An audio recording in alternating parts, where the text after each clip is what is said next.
Shylock's Defense by William Shakespeare. To bait fish withal. If it feed nothing else, it will feed my revenge. He hath disgraced me, and hindered me 500,000. Laugh at my losses, mock at my gains, scorned my nation, thwarted my bargains, cooled my friends, heated mine enemies. And what's his reason? I am a Jew. Hath not a Jew eyes? Hath not a Jew hands? Organs? Dimensions? Senses? Affections?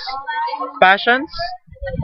Fed with the same food, hurt with the same weapons, subject to the same diseases, healed by the same means, warmed and cooled by the same winter and summer, as a Christian is. If you prick us, do we not bleed? If you tickle us, do we not laugh? If you poison us, do we not die? And if you wrong us, shall we not revenge? If we are like you in the rest, we'll resemble you in that. If a Jew wrong a Christian, what is his humility? Revenge. If a Christian wrong a Jew, what should his sufferance be by Christian example? Why revenge?